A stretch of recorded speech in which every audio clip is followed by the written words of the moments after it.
আমার নাড়ের সাথে নাভির সাথে মায়ের জরায়ুর কানেকশন, একটা লাইন দিয়ে খাবার দিয়েছে, অক্সিজেন দিয়েছে। দুনিয়াতে এসেছি, দুনিয়ার মানুষরা ওই একটা খাবারের আর অক্সিজেন লাইন কেটে দিয়েছে। আমরা ওয়া ওয়া করে প্রথম চিৎকারটা দিয়েছি। সবাই মনে করে ওয়া ওয়া, আসলে বান্দা আল্লাহর কাছে ফরিয়াদ করে বলে, আল্লাহ একটা মাত্র খাবার আর অক্সিজেনের লাইন ছিল, দেখো দুনিয়ার মানুষেরা কত নিষ্ঠুর, ওই একটা লাইনই কেটে দিয়েছে।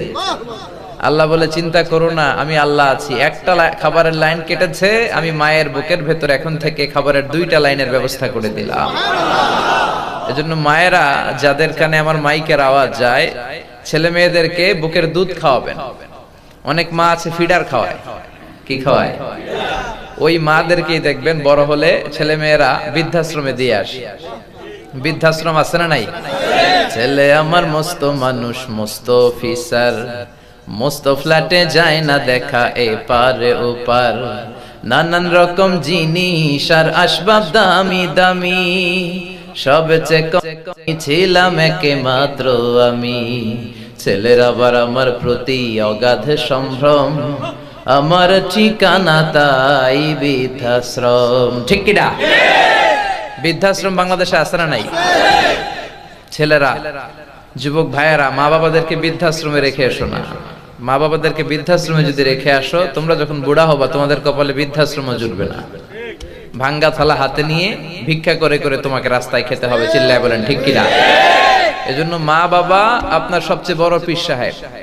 গোটা বিশ্বের সব ওলি আল্লাহরা যদি কোরআন খতম দিয়ে এক গ্লাস পানির মধ্যে দোয়া পড়ে ফু দেয়, আর আপনার আম্মা শুধু বিসমিল্লাহ বলে যদি আরেকটা গ্লাসের পানির মধ্যে ফু দেয়, আল্লাহর কসম আপনার মায়ের দোয়াটা আল্লাহর কাছে আগে কবুল হয়ে যাবে।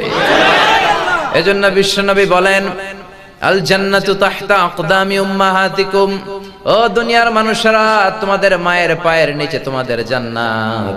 দুনিয়ার বাবাদের পায়ের নিচে জান্নাতের কথা বলে নাই, মায়ের পায়ের নিচে জান্নাত দিয়ে দিয়েছে কে? ওগো মা, তুমি এই ধরনের শ্রেষ্ঠ নেয়ামত, তোমারই পদ তলে রয়েছে জান্নাত। ওগো মা, তুমি এই ধরনের শ্রেষ্ঠ নেয়ামত, তোমারই পদ তলে রয়েছে জান্নাত। পড়েন আল্লাহু আকবার। এজন্য মায়েরা ছেলে মেয়েদেরকে বুকের দুধ খাওয়াবেন। এই যে শাওয়াল দুধ যেটাকে বলে, বাচ্চা হওয়ার পর যেই দুধটা আল্লাহ মায়ের বুকে দেয়, এটা একটা ছেলের ব্রেন গ্রোথ হওয়ার জন্য অনেক ভালো। এটা যদি খেতে পারে তাহলে তার ব্রেনটা অনেক স্ট্রং হবে, তার ফিজিক্যাল গ্রোথটা অনেক স্ট্রং হবে।